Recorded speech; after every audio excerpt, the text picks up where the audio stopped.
I joke sometimes the only time you ever hear about a TPA is when the TPA screws up. Yeah, it's 100%. Like nobody's ever been like, oh my God, I love this TPA. They're the best forever. Yeah. It's that very rarely do I even hear like a positive. And it's like, that's frustrating because they're such an important component of a self-funded plan. But it's like you only hear people complain about service or, you know, they screwed up this thing. And it's really frustrating.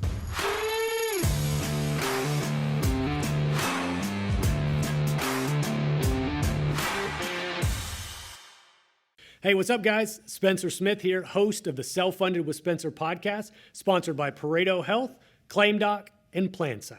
Enjoy today's episode. Yeah, I guess you'd obviously want to bring somebody in that doesn't have such entrenched opinions. Exactly. I mean, you wouldn't bring them in to sell what we sell anyways because it's way different. But I think for somebody like me that has done stop loss direct, wholesaling stop loss, closing 3% of the business that comes my way. On a good year. On a good year. So to give you some context, we sell about 25% of every opportunity that comes to us. When we get to the point of an indication, which is our initial numbers, it's like 40% close rate. When we actually quote from the carrier, it's a 60% close rate. So we have qualified that every step of the way. We've qualified the consultant. We've even qualified the employer's mindset. So we won't table a quote unless it's a conceptual resounding yes before we ever get Your model is what everyone's scared to do, though. Your model is what TPAs are scared to do. The marketing departments of TPAs, it's what MGUs are scared to do. Well, I don't think it's repeatable for an MGU or a carrier that doesn't have anything that's truly structurally different. Agreed. If there's no like really competitive advantage over what they offer. I actually believe that a solid MGU actually does have some things that they could use and leverage. I just don't think they are doing it because I think, to our earlier point, they're just so entrenched in how they've always sold a commodity, and it's definitely a mind shift.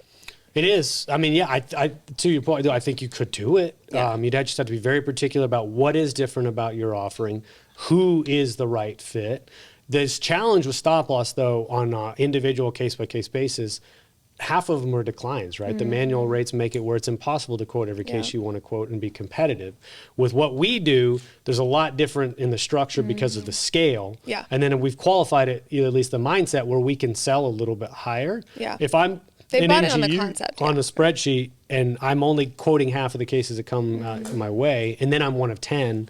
Like, am I truly different? Like, you have to figure out what makes you can't get spreadsheeted. I mean, is the issue. You just can't. No carrier can win on a spreadsheet. Who were like your preferred partners when you were wholesaling? Like, did you have? I would say AccuRisk was probably one of my number ones. So I wrote on Nationwide and Greenwich Paper at the time.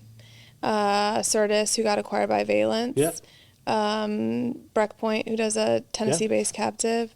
I've used Magellan, so Kevin Brown with Magellan is sort of like this rogue underwriter. Not Magellan RX, right? No. Okay. I would say those were my biggest. Okay. I had some stuff with HIG before they turned Skyward. But I would say those were my big players. Again, did you have certain like criteria when you evaluated them? And I had actually worked them before. So when I was at the captive, I had some of those relationships, and just it was more relationships that evolved with me.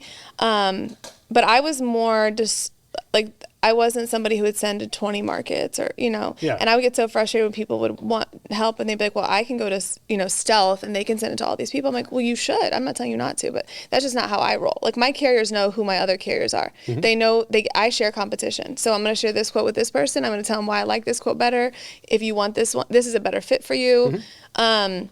Because I know their policies, I know the nuances in their policies, I know the nuances in, how far over the spec you have to be before you can file a claim. I know the nuances of how their spec advance works. I know the nuances of how they calculate, accommodation. If you don't know that, they're all the same. But I was more discerning about brokers and sort of had this 3 strikes rule. Like, if I give you 3 compelling quotes that I could sell and you can't sell it, you're playing me, and I'm done working with you. Man, you literally deploy the exact same rule we have.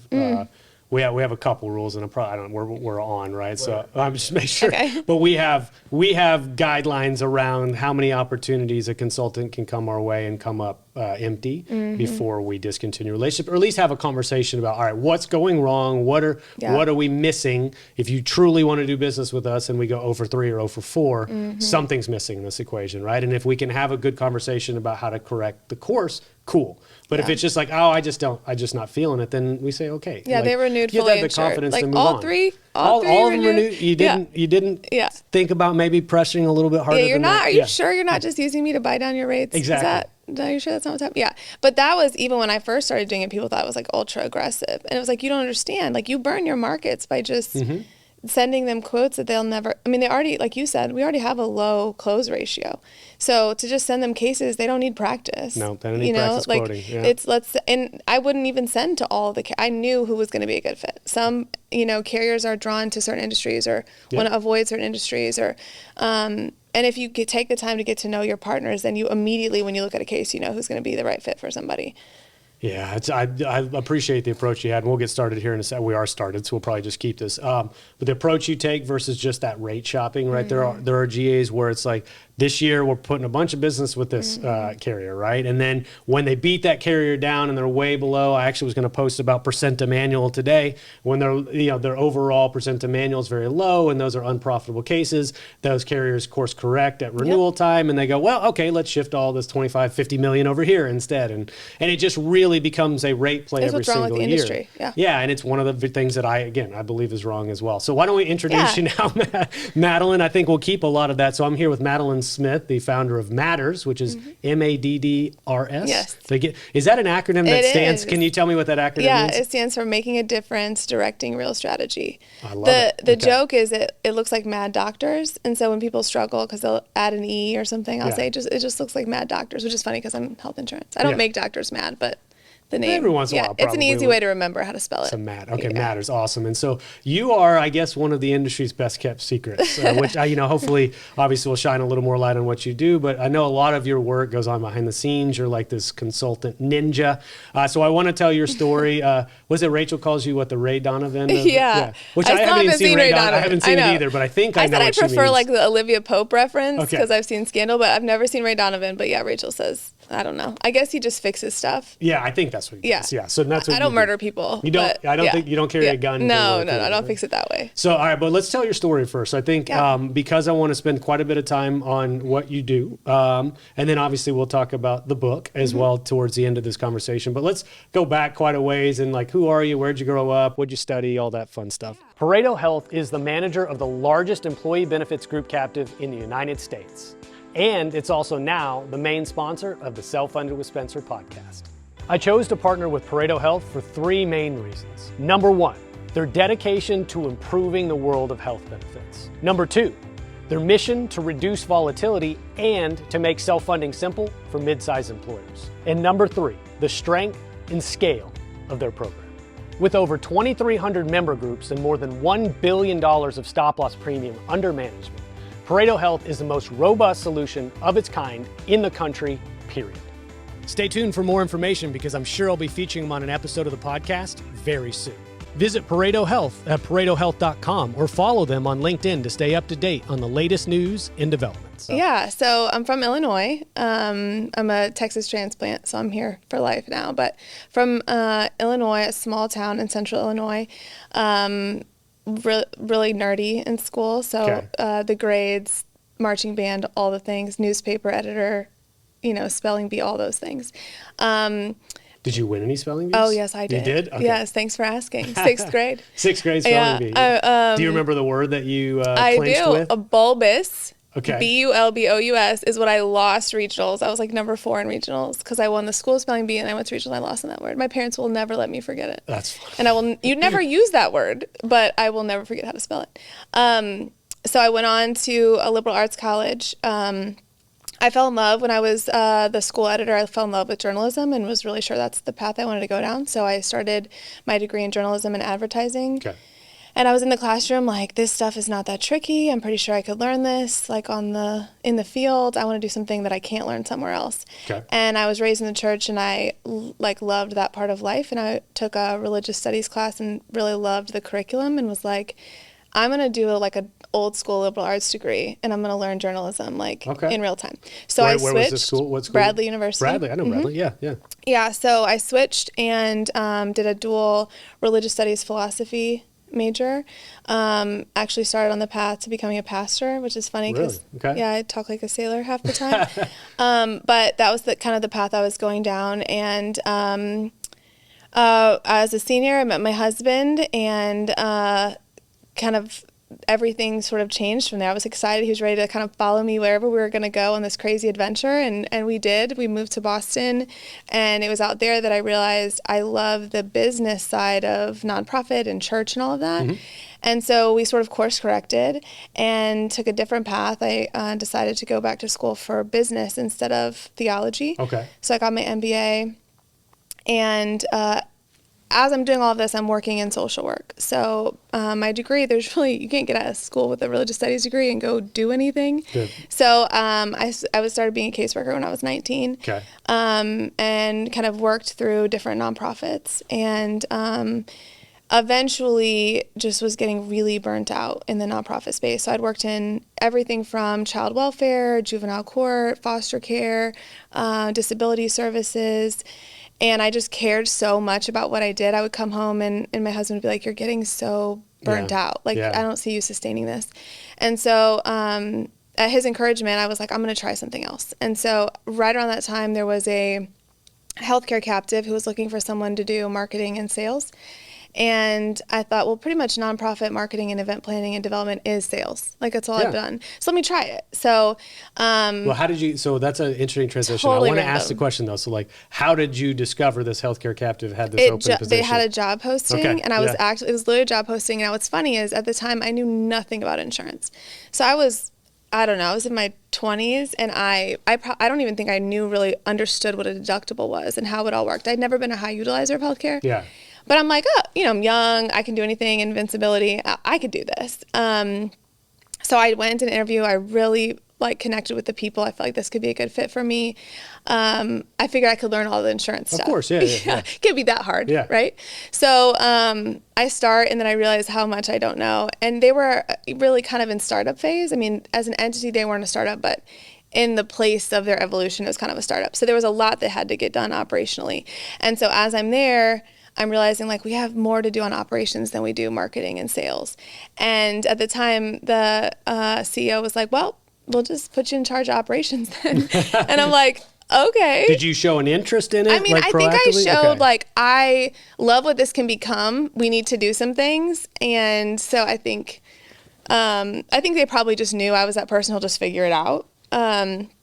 Well, I have to say, for any young people listening, initiative is what you showed right there. Yeah, show sure. initiative, right? For you never know what will happen. And speak up. I mean, I think that was it. I was excited about where it could go, and I could see kind of the future. And that had been sort of what I'd done all through nonprofits was, hey, we're here, but we should be here. Can I get us there? And in the nonprofit world, you don't have the money, the resources, the ability to kind of course correct ever. But here we did. And so, so I literally shifted from a Friday to Monday from sales, which I wasn't doing because I didn't really even understand it, to figure out how to make this work better. Okay. So I knew nothing. Keep in mind, this is, and we were kind of one of the most progressive at the time. So we were doing a lot of reference-based pricing, custom networks, direct contracting. Really? Okay. Well, you got exposed to all of it simultaneously. This was 8 years ago, before Wow. this was really even talked about. And I had a lot of leeway to ask questions and learn. And so I just started finding the people that I trusted who felt like they were kind of SMEs and ask questions. And I met some incredible people who were willing to teach me. And I didn't have any real motive other than I want to learn so I can make it work better. So primarily underwriters, actuaries, stop-loss marketing folks, TPAs, but more on the ops side, not the sales team. Okay. And I learned the mechanics of kind of how it all comes together. So I did eventually move back into production and oversaw the team that did operations. But by that time, it felt so easy because I knew how it all worked. Well, you kind of helped establish the framework too, right? So what was it though? Did you find yourself just a natural ability towards operations? Because that's a niche thing that not everybody, I'm not a great operations person. I'll be the first to tell you that. So what was it about that just sort of clicked with you? PlanSight is a complete game changer in the world of insurance brokering. As a broker, you know how time-consuming and error-prone the traditional RFP process can be. But what if I told you there's a better way? PlanSight is the only end-to-end RFP solution on the market made specifically for benefits agencies. It's like having a superpower that gets you an average of 8 to 10 hours back per employer renewal per year. And the best part? PlanSight supports all carriers, all funding types, and all group sizes for over 20 different benefits. If you're ready to make your RFP process faster, more efficient, and more profitable, it's time to call PlanSite. Visit plansite.com now to book a free demo and discover the future of insurance renewals. It's like it's how my brain works. I had never thought about operations as anything I would do. It's not something, especially insurance operations. It's not like you grow up and think that's going to be your life path. I just really liked it. And I would be in a room at the time, this is way pre-COVID, so they were real rooms of people, human people sitting and talking together. And, you know, we'd be like whiteboarding things, and there'd be 10 people who just couldn't figure it out. And I was quiet, but I was like, there's such an obvious answer here. And it took me a long time to have the courage to say, I think this is how we do it. Mm-hmm. But once I started doing that, like, it started fixing things. Yeah. And so that's when I realized, like, my love isn't necessarily selling or marketing, although it is fun. You kind of get that high when you can share and win. Yeah, of course. But my real love was fixing things. And so the way you fix things is to learn how they work and then learn how to make them work better. And that's where I was sort of obsessed with the opposite of it. So I was there for quite a few years, built it up, and really supported them. And then the direction that their leadership and I were going was kind of different, where I was at in my life, and we had a growing family. Were you still in Boston at this time? No, we were in Illinois. We moved back to okay. Illinois. Yeah, okay. They were in Illinois. And by that time, we'd relocated to Texas. We were just kind of going different directions. So, how'd you pick Texas, by the way? My in-laws lived here, okay. And so we'd visited, and I was in love with the weather. And you didn't visit in August, though, did yeah. you? No. I mean, but when you're leaving Illinois, even August is worth it. Yeah. We were just tired of shoveling snow. So we moved here. We loved Texas, but I knew we were going different directions, like, you know, company-wise. So I left, and I was kind of like, where do I go? Like, what am I? Like, what position would I even apply for, really, you know? And I had some nudgings from people like, you should just consult. And I'm like, that sounds nice, but like, who am I? You know, like to just go take this crazy leap. And even though, you know, my dad was an entrepreneur, I just didn't feel like I had the courage to do it. But after nudging and thinking, and kind of my husband being the person behind me, like, you can do this, you know, and colleagues and mentors, I eventually did it. So after I left, I decided just to start with a few contracts and just see if I was actually any good at consulting independently. Sure. And so I got to ask, like, that first client, that first customer, how did that come about? Was it a relationship, a referral? Were you selling? It was a relationship. It was somebody that I had got introduced to from someone else in the business, and they weren't, you know, a client or even a colleague at the time of the company where I was. It was just somebody that kind of had become a mentor. They were people I could call and ask questions of, and they saw what I was doing, what I had been good at, and they needed something. So at the time they were building, I had two initial clients at the same time, but one was building a TPA and one was building kind of like a TPA infrastructure, tech, and things like that. Okay. And they needed somebody who could kind of come in and find out what they still needed to do. Like, how do we wrap this up? How do we move forward? How do we distribute it? Yeah. Help us understand who all the players are going to be. And that just sounded fun because I knew who the players were, and to be able to have that level of engagement. So that's how I took the leap. I've heard before, people, like, if you're ever thinking about starting a business, is just find out what people are willing to pay you to do and go do that, right? And so you found very clearly people are willing to pay you to consult. And so when you structured these, was it like, oh, I'll consult for you for 3 months or 6 months, or was it just indefinite? How did that work? Yeah, that was the part that I will say, and that's really evolved kind of what my view for the future is, even outside of insurance, is that there was no one to help me figure it out. Yeah. There's no manual. It's like parenting. Like, there's no handbook. There's no, like, here's how you do it. So it was a lot of trial and error. I definitely undercharged looking back, but I didn't know any better, right? Hey, we're all I didn't know how to do contracts. I mean, I had a lawyer draft some up for me, but they weren't expert on the industry, so there were things that were missing that, you know. But yeah, we started out just like, let's just do this. In the back of my mind, I remember telling my husband, I'm going to do this for like 6 months, and then I'll probably just have to get a job, you know, because it's probably not going to work. Yeah. And so I did a 6-month contract, and then they renewed, and then by that time I had other people asking for contracts, and I was like, oh, maybe. What was word traveling of the work you were doing? I definitely wasn't marketing. Even though that had been my past life, I had no time. I was so busy trying to, like, that's the other thing as an entrepreneur, especially in the very beginning, like, you're trying to prove yourself. So the level of hustle is so different. It's different even than when you're on a job. And I was always that person who wanted to prove myself even in a position. But when it's, you know, kind of the business is riding on it, it's a different level of hustle. So I didn't have time to market. It was all just so-and-so saying, oh, you have a problem? She could probably help you.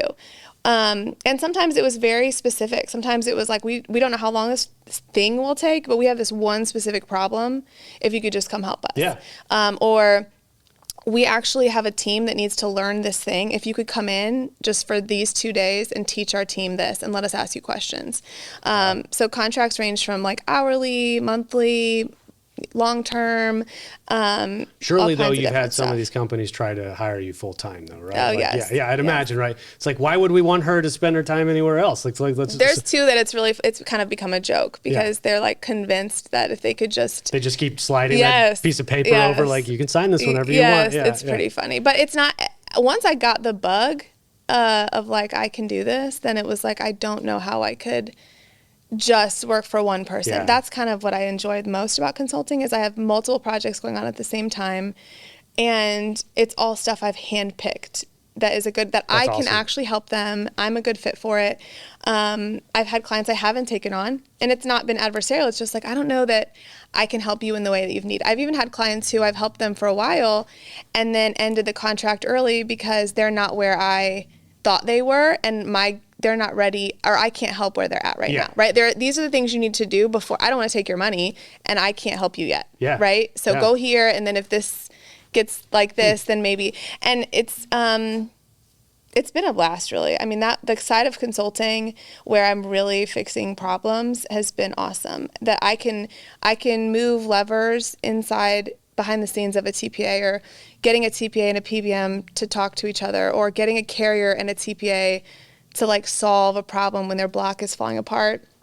No one knows I exist except for those people, but I can affect hundreds of thousands of lives and fix them, right? I can make the people walk away and like retain a relationship. So, well, when you work with these companies, right, or is it intentionally like almost secretive, right, that you're involved, or I don't know that I would say secretive. I mean, it's not like a secret. If I'm ever touching something, like we're following all the rules, you know, like BAAs and all the things. I'm hired as a contractor. Sometimes, in some cases, I'm a subcontractor. Some clients have had to, you know, tell their clients they have a subcontractor who's working on things. It's not like top secret like that, but I'll use an example with a TPA. If a TPA is having an issue with a carrier and they didn't source the business, a broker came to them.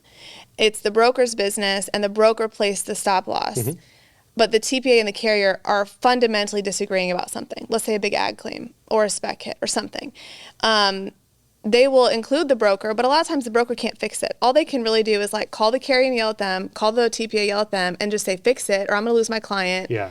They can get big and scary, but they can't fundamentally get behind the scenes. Understood. And so I can sit inside of the TPA system, be on the phone with the carrier, like look at all the things and be like, okay, here's the compromise I think you guys need to make. So you're almost like a mediator in that regard. Yeah. And the broker may not know I was there.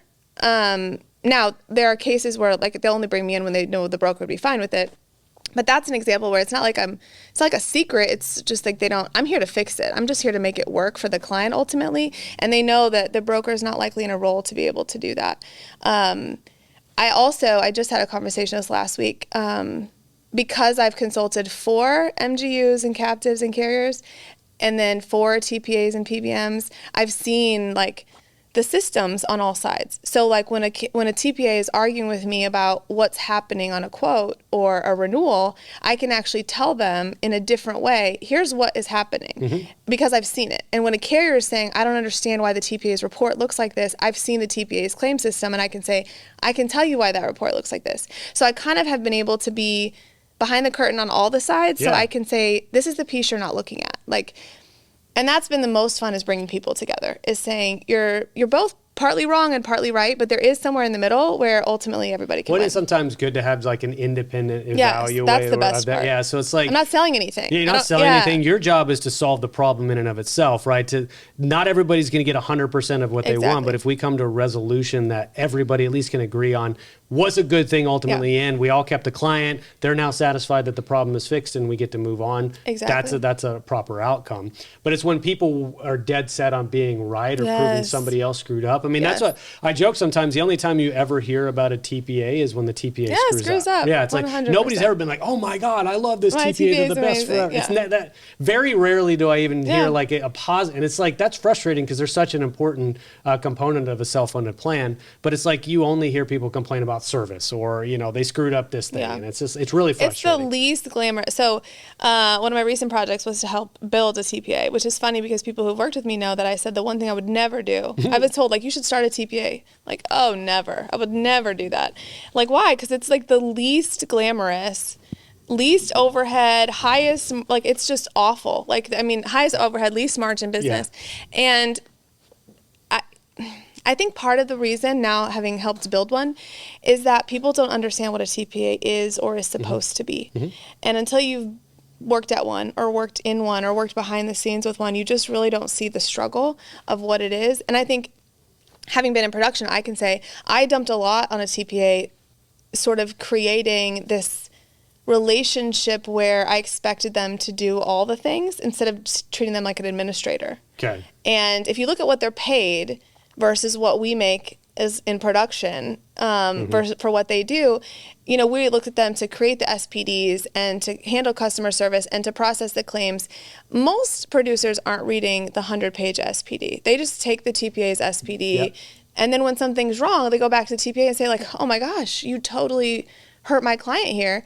But they just did a find and replace on their template, and they're not consultants, like they're just administrators. So and I think that it's because the evolution of the business, I think a lot of particularly producers who went from fully insured to self-funded thought that the TPA was a replacement of the carrier. And so whereas you had the carrier as sort of this one entity who did all the things, they looked at the TPA as the one entity who does all the things. They'll place the stop loss, they'll find the PBM, they'll do my reports, they'll get the SPD, and really it's plug and play. That's really not what it is, right? Like they're not paid enough to do that. And most of them, if you get behind the scenes, are not designed even to do that. They're designed to be administrators. They're designed to be the number that members call. They're designed to adjudicate claims in the way that they're instructed to. Yes. They're not creators. Yeah. Well, so, all right, so let's unpack that a little bit further, since you have such an intimate knowledge of how TPAs work and some of the issues, but also maybe some of the things that are unnecessarily lumped in their lap. What would you change about, like, if you were to build a TPA from scratch, or, you know, like, there's got to be a couple ideas that you have in your head. And if you don't want to say them out loud, I understand. But No, of course. Well, I think some people are changing them. I do think there are some TPAs that are being more the initiator, the creator. They're more than just administrators.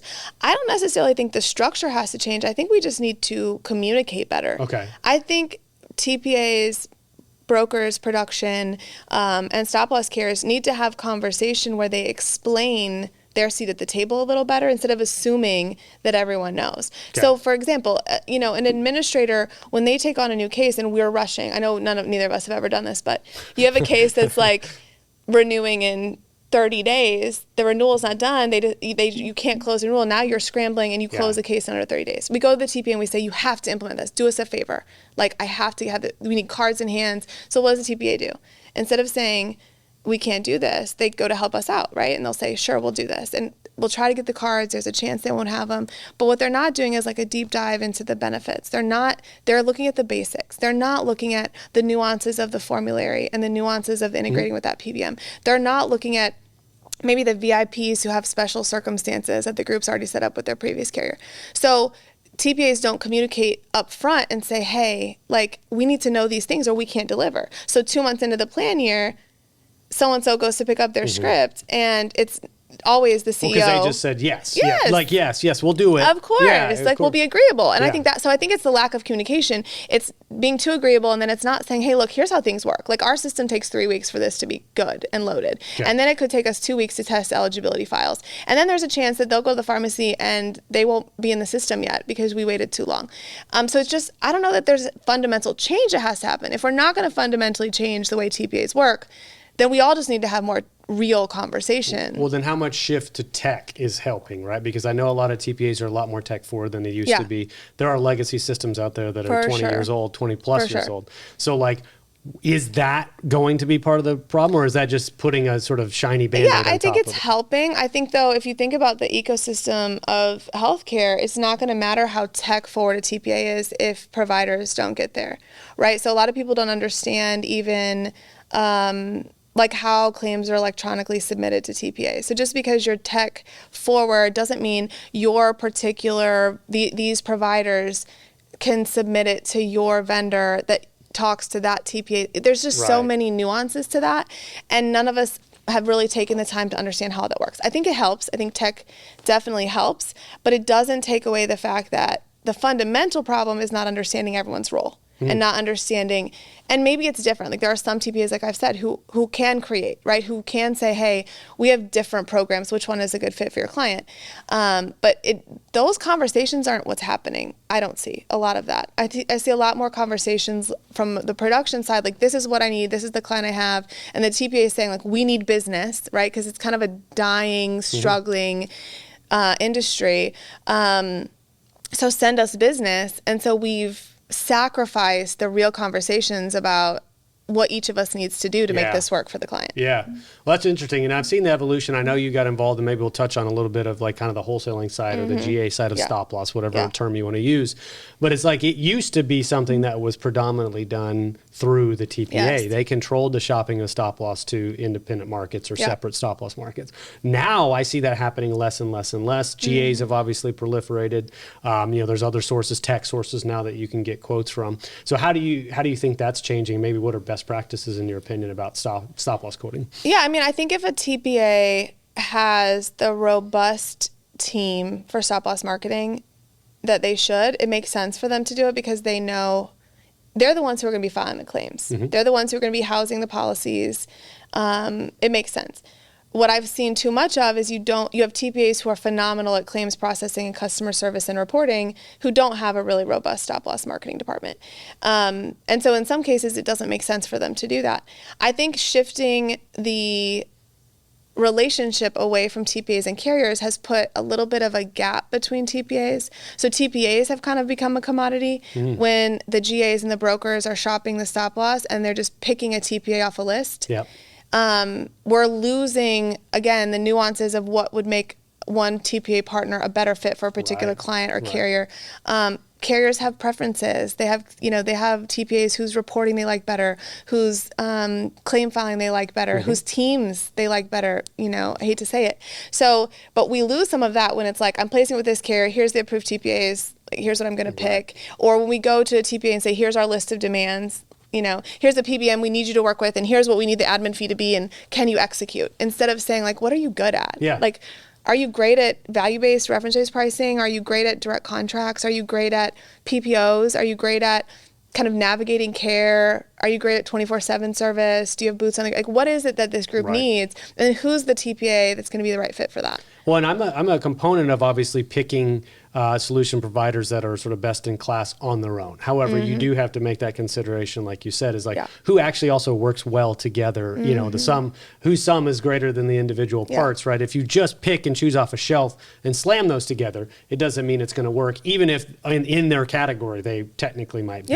considered the best. I have two, I won't name them, but I have a carrier and a TPA who are both best in class on their own, but they will not work together because of history. Yeah. So, I mean, that's the other piece to remember is like we all have memories. And so there are things where if a carrier has taken a huge loss or a TPA has taken a huge loss because of a carrier, there's damaged relationships. Just because they're both best in class, I literally can't quote them together. Yeah. But I mean, that's the other piece of this is the relationship side of it. And I think that the TPAs who are showing the most success right now are the ones who are realizing they have to evolve, but are doing so through an open-mindedness that maybe their industry is shifting and finding out, instead of just saying, you know what, the industry is shifting, I need to have new tech. Or the industry is shifting, I need to sell new stop loss that's like the lowest rate on the sheet. They're saying, what is it that my clients need? What is it that I'm not winning business? Why am I not winning business? Yeah. And then saying, okay, I need to fix that need in order to grow in the space. Same with carriers too. Well, I was going to ask you then. So, like, obviously, we want to get to your book here in a minute, or the The anthology, book. the book. Yeah. But I do want to kind of spend a couple more minutes on MADDRS because, Yeah. like, from a project perspective, do you have any sort of favorite stories, or you don't have to name names, but like where you really knew you made a monumental impact for an organization that you hold near and dear to your heart? I've saved a lot of people a lot of money. Yeah. So I will tell you that part does feel really great. And it feels like, even though I'm not in nonprofit anymore, I think I've preserved that side of me and what I need this industry to be for me. This industry, as you know, can get so ugly. And so it feels really rewarding to know that I've really helped a lot of people, even people who don't know or people who know and are just ungrateful because they don't want to admit that someone else could help them. And that's okay.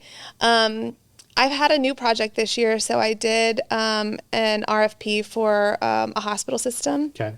Totally independent. Usually the broker does that. And it was a journey. Okay. It was hard because everyone was like, why is there an independent consultant doing the RFP?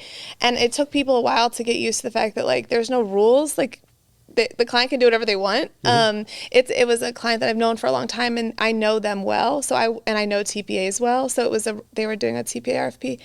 And it was so fun to be totally independent. Like the only skin in the game I had was that I needed to find that client the perfect partner. Yeah. Right. But I had no ulterior motive. It was like a fee-based project. Like, this is what I'm getting no matter what. My ultimate goal is for the client to be happy.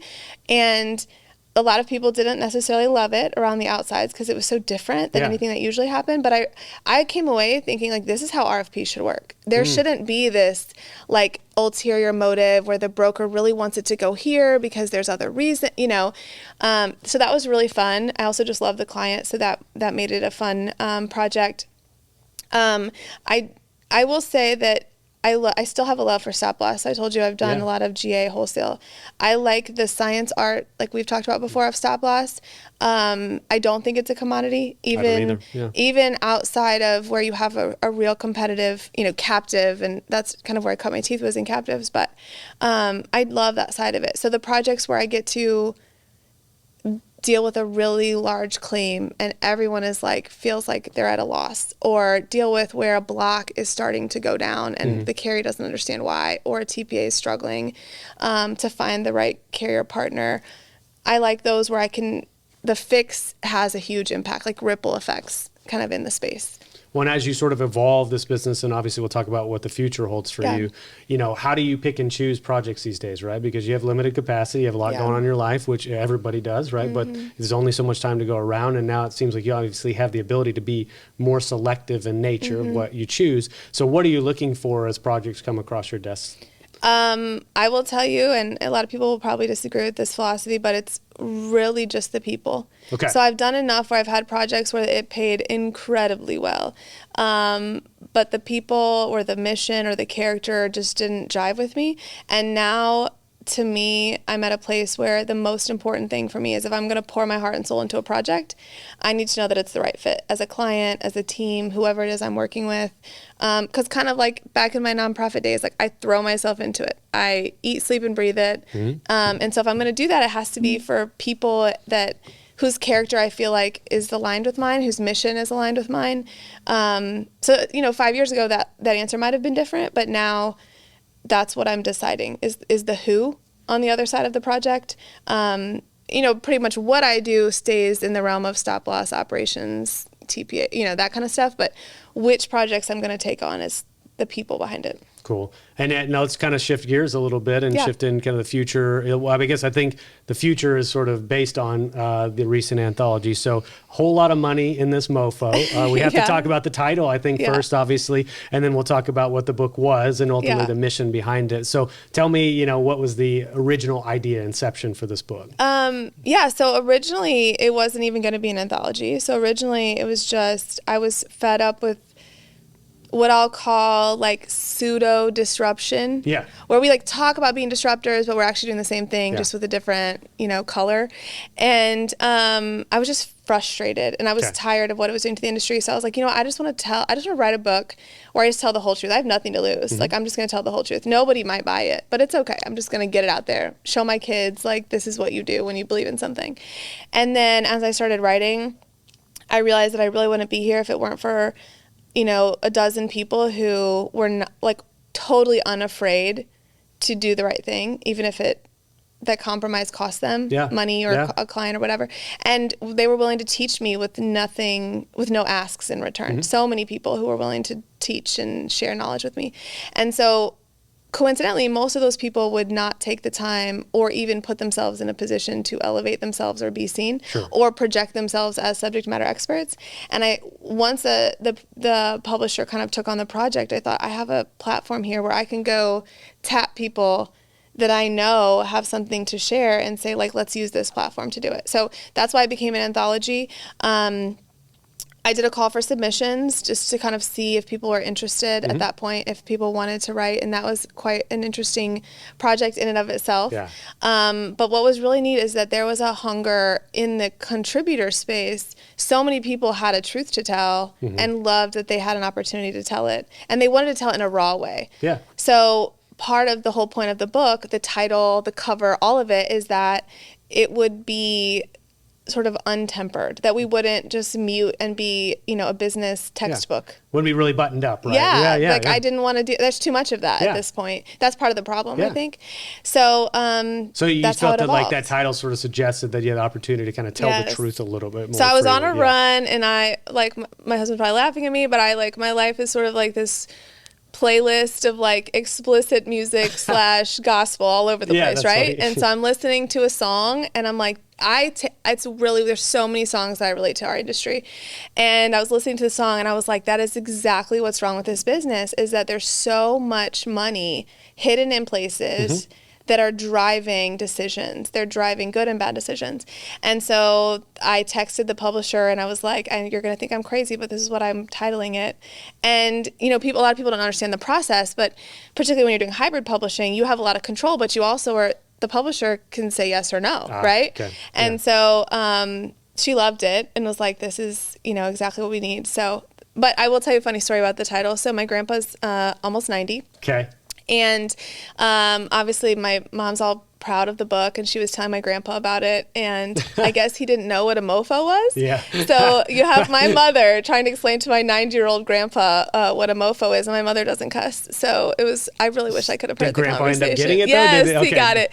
I don't know. What was his reaction, though? I don't know. I wasn't there for it, but I'm sure he has a good sense of humor, and he knows who his granddaughter is. So that's funny. I'm sure he's fine, but it was pretty funny. There's a lot of people who didn't totally get it at first. And both in the industry and in the publishing world, we got a lot of slack. So we actually have been working with a publicist and talking to a publicist about doing a big campaign for the book. And they came back and they were like, I just don't feel like this book is appropriate for the industry. The title and the cover are just a little too progressive. I don't think it's your Sunday best, which to me was like a challenge of like, oh, you don't think this is our Sunday best? Okay. Got it. Let me show you how I don't need you to be my publicist. But we definitely got heat. But that was the whole point. That it wasn't an accident. That was the intention.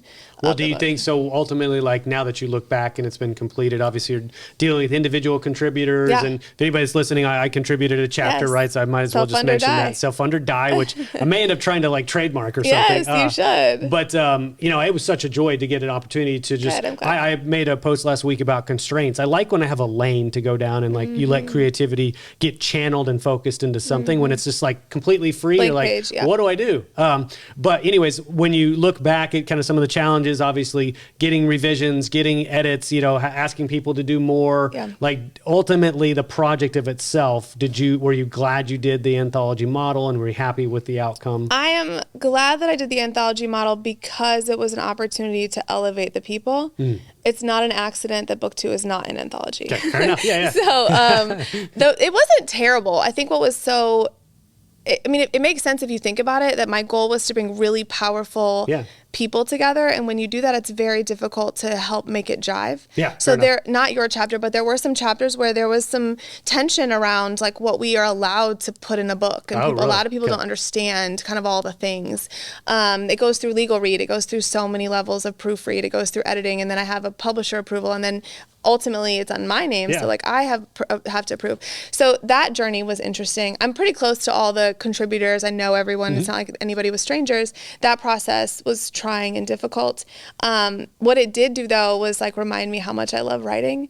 And so it was a fun project, but it turned into like, I could really do that for the rest of my life. I really loved it.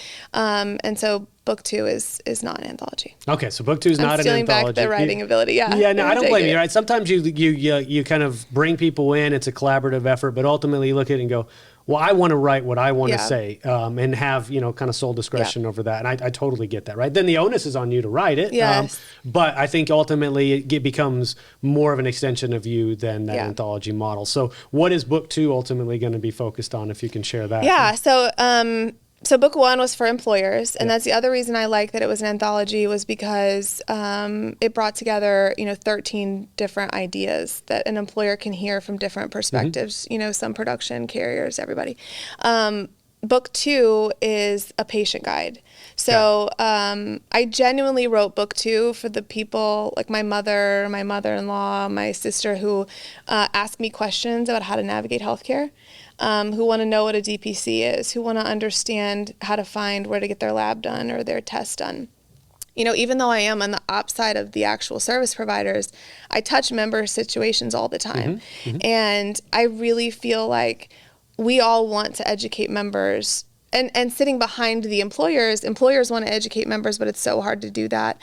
And so it literally is a guidebook on so many different things. So how to make the most out of the health insurance that you do have. If you're uninsured, how to navigate and how to find, high quality cash options. Sure. If direct primary care makes sense for you, concierge medicine, what's the difference between those two things? What's the difference between an MD and a DO? How do you find the right provider just because someone's in network? Yeah. How does the pharmacy actually work? Most people have no idea how, Well, it sounds like you're actually, so we have this notion of consumerism, right? And we want people to be good consumers, but you don't arm them with information to make good choices, right? So you want to ultimately help them interface with the system itself, right? So that's probably could be an encyclopedia book. It it's evolved. So complex. Even once I started, and then something happened when I first started writing too about, there was a truth that I sort of couldn't avoid once you start writing, it just kind of flows. And that was really the disparities in healthcare. So the disparities in our healthcare in this country around, wealth, race, gender, and the access to care. And so the first part of the book is really, and it's still in editing, so that part might move. Okay. At some point in the book, there are several chapters around kind of a call to action for all of us to understand that if we don't fall in a particular audience or group, still understanding the situation that someone might be facing when it comes to trying to access healthcare. Because I think that it speaks to what each of our experiences are very different. My experience is different than my mother's or my husband's or a friend's, but understanding that we each can actually do something and encouraging people, if we know more, we can help them.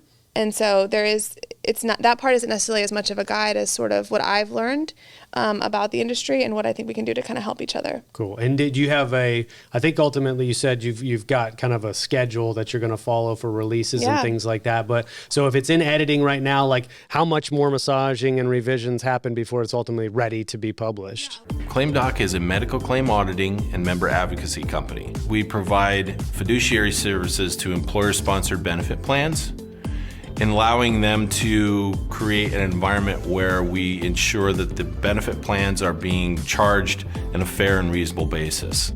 My business is basically people, and it become a real simple transition. We thought it was going to be far more complex. I've saved, we'll say, hundreds of thousands of dollars. I could not say enough about ClaimDoc. Yeah, a lot more than people think. Okay. You spend a lot of time with your publishing team, and then you'll go through legal and all those things. The manuscript is done, labor of love, but it's done for book 2. But we decided to publish and release in March of next year. So we released in March of this year. We're going to release book 2 in March of next year. The MoFo marches. MoFo marches. I love that. When you told me that, MoFo marches. I think we're going to keep with that. It's a great time. Yeah. But so we'll be on that track. Ideally, it'll be done before that. There's so much that happens, pre-launch, and you need to leave time for other things. Do you have the theme of book 3 already established though? Because book 2 is patient focus. So what's 3? I kind of had the plan from the very beginning. Okay. So book 3 is kind of the same line, but for all the service. It's for my clients. Okay. So it's split into service and production, but it's literally a guide for us, for people in the industry, professionals, whether it be brokers, agents, agencies, carriers, MGUs, captives, PBMs, all the things. All the things. Yeah. But it's a guidebook. If you think about, so many of us got into this business and nobody could really, I mean, there's training, but it's Well, not. I mean, why do you think I do the podcast? Yeah, I've done there's those whiteboard not videos. anything Nobody out trained there. me. I learn as I go, just like most of us did. Exactly. Yeah. And so I wanted it to kind of just be all the things I've learned, and like, I don't need to hoard that information. Right. I can share it with people, so that hopefully when people get newly licensed or come into the space Mm-hmm. and have a fire about themselves. I've met so many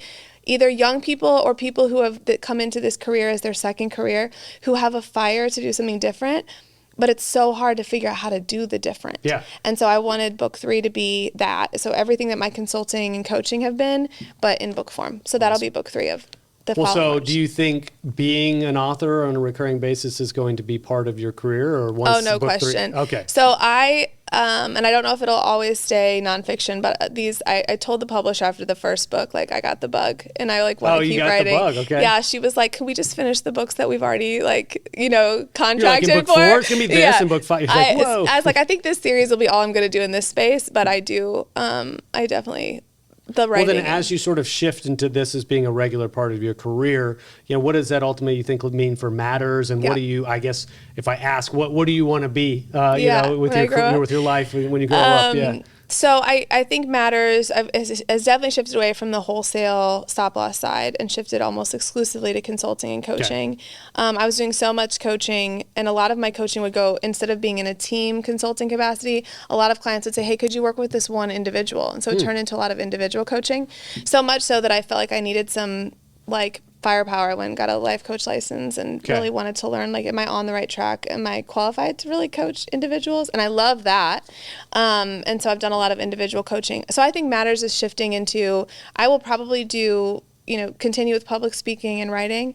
I'm developing courses, which have been, I was starting them, and then I started working with a huge client that took a ton of time. So it kind of went on the back burner, but writing courses, teaching courses for service professionals, again, production and service. And then project-based. So I would say I really like the project-based consulting, where there's one problem to fix or a program to launch, or, there's an end and start date instead of this evolution of help our company be great forever, So I think it'll probably shift more into that. Well, with the coaching, do you ever envision yourself perhaps, dumping your knowledge about the consulting into somebody else and sort of either passing the baton or growing MADDRS with other folks? I'm torn. I mean, I've thought about it. I've tried. I think I'm an acquired taste. I'm very different and eccentric in how I do it. So I haven't found anybody who's I feel like has the same philosophy. Yeah. And I'm okay with that. I've sort of accepted that MADDRS is and was what I needed it to be at the time, and that I can do a lot of good with it, but that it's gonna always go through phases of evolution. And I just think the next phase is gonna look more like teaching and support and staying behind the scenes, but doing it in a writing, speaking way, and the consulting behind the scenes, than out in front, trying to sell and produce. And I think the industry is changing really fast. Oh, it is. And I have to, if I'm going to help clients, even if it's 1 or 2 and on a project basis, I have to know what's happening but be able to teach, because they're busy selling and they're trying to move on to the next thing. So yeah, it's been an interesting dichotomy, because the love for writing and teaching, and then the coaching, there's just only so many hours. I mean, that's a lot. I mean, all those are careers in and of themselves. Before we kind of shift to the end, and we'll talk kind of big picture of healthcare and your closing thoughts and things like that, I'm curious, when you go out and public speak, what are some of the subjects you speak about? What's your themes? Who hires you? Are you doing industry conferences outside the industry? Yeah. What is stuff that you love to speak about? So I haven't traveled a ton, especially lately because of my family, and we're pretty busy. But when I have done it, again, going back to kind of my philosophy roots, so I've done things where I take Stoic philosophy and apply them to our industry, take concepts that have nothing to do with our industry, even songs and things that seem totally unrelated, and just kind of help us shake up how we look at things. So, I've talked at captive conferences. I would say if I look back, most of my stuff has been captives, partly because I can speak to an audience of brokers, but I understand captives. Yeah. So, but even not industry related, so done stuff totally outside of the industry too. I think it is kind of bringing non-insurance into this world and finding applications for how we can make a difference using things. I think the clients that I bond the best with are the ones who don't accept what we've always done. The status quo. Yeah. Who don't say like, well, this is what we do here. You know, the ones who are like bucking that a little bit, but just aren't sure how. Yeah, we consider that kind of Pareto contrarian mindset, right? Like we want to do business, we're contrarian, we want to do business with other contrarians, because it's, if you accept that status quo is the best outcome, then we don't want to do business, because that's not, we don't accept that status quo is the ideal way to do things. And so we want people that have a similar mindset. It sounds like you share that. Like, let's go big picture, right? I like pie in the sky questions, and then we'll land the plane and finish with your closing thoughts. But like healthcare, it's what, 17-18% of GDP we always hear. It's just $4 trillion plus. It's so massive, it's impossible for any one person to fix or even one company to fix. But if you had sort of your own view of what are some of the major things that you would do differently about our system to make it at least directionally better, what would that be? Did I hit you with a stumper? Yeah, I mean, at the that was end? a good one. Yeah. I mean, you know, I opened MoFo with this idea that I really am tired of people saying it's broken, because it implies that like it was together at one point and now we've broken it. I don't think it was ever together. I think if you look at the origin of health insurance and where it came about and what the intention was, and then who we've let drive the bus, I think the fundamental problem is who's in control. And I'm not talking about politics. I'm talking about the drivers, the entities that drive how it works, the big dogs, who my lawyer would like me not to say on a podcast, but the big companies who make decisions and force volume, they're in charge. And none of us have enough volume or firepower up to this point to be able to fundamentally change that. So I think the best thing that we can do is start a widespread, slow burning fire of doing what we know. And I mean, Pareto is a great example, but doing what we know we can do in the stop loss space, in the self-funding space, educating people. I think the problem comes in when, like I said, pseudo disruption, when we say we're different. We say that we're, you know, self-funding is like giving radical control, knowledge, ability to employers, but then we turn around and take the same approaches that the big ones take, where we're hiding money, we're, you know, padding things, we're not being completely open, we're fibbing about waiver, we're doing like little cutting corner things. We become what we say we hate. And so I think that's why we haven't seen radical change, is because we talk about how we want radical change, but at the end of the day, systemically, we're starting, the more you cut those corners, the more you end up exactly where we say we hate. It's frustrating, you know, but it's like you have to do something. You know that parable, right, about the starfish washed up on the shore? And it's like the guy sees a kid throwing starfish back and is like, well, hey, why are you doing that? It's a waste of time. It doesn't matter. And the kid throws one back and says, well, it mattered. I made a difference to that one, right?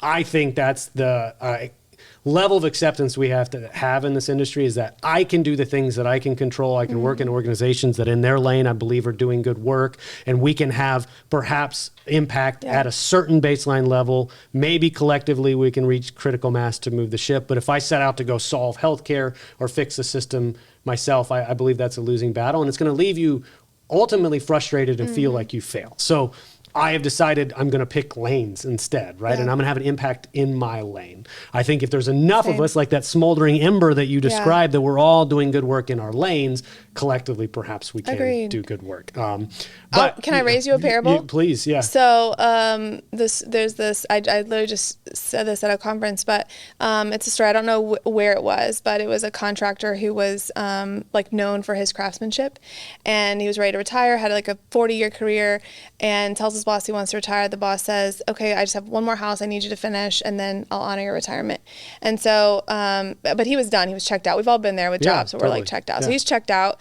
He shows up, does the job, but he cuts corners. He doesn't go the extra mile like he normally would. And they finally finishes the house. They throw him a big retirement party, and then his gift is a key, and the house was his. And I think some of us hear that like, oh, that's a touching story. But if you think about it, what we're doing actually affects us. Like, we're building our own house. So my family is uninsured on purpose. We pay cash for everything. Now, we're in an ability to do that because I know how to negotiate for our family. Not everyone can do that, but I've learned a lot. But when I think about the fact that what I do, even as a health insurance professional, is affecting, even if it's just a small little corner of the world, it is affecting the larger ecosystem. We're all building our own house in that way. So every time we cut corners, every time we sneak, or every time we don't do exactly what we should be doing, we are building this house. And I just think that, again, even yourself. with your with your starfish story is a great example, but it also does directly affect you. You may not see it immediately, but it affects us. It affects our children and our grandchildren and what this is going to look like. Yeah, and this is a generational problem as well, right? Yeah. So like we're just continuing to kind of move the needle in the right direction and then hand the baton off to the next generation, right? And I hope we can attract good people, young people into this industry to infuse life and new ideas and have fire and all that stuff. So why don't we, closing thoughts? I mean, the parable was probably a great closing thought, but I want to give you a chance just to sort of, in your own words, things that you want to leave the audience with. The floor is yours. Thanks. I mean, I think this is wonderful, and things like this podcast where people are able to kind of speak their truth is wonderful. I think, if this industry could do one thing, it should be to collaborate more and to sort of scapegoat and blame less and to kind of learn and ask more questions. Any amount of success I've had in this business, I can attribute to standing on the shoulders of giants who've helped me. So if we just ask more questions, be more inquisitive and curious, I think it will help all of us to kind of understand who's on the other side, whether that be a carrier, a TPA, a client. I think if we start there, over time, this industry will start to look different. I love it. Well, I really appreciate you making the trek from Texarkana. Scotty, appreciate you joining, and we'll get you guys back on the road. But this has been really fun. I know it's been long overdue. Thank you for letting me participate in the anthology as well. I'm so glad you're in it. Yes. I really enjoyed it. So I appreciate you, and maybe we'll do this a year or two down the line. Yes. Thanks, Madeline. Thanks so much.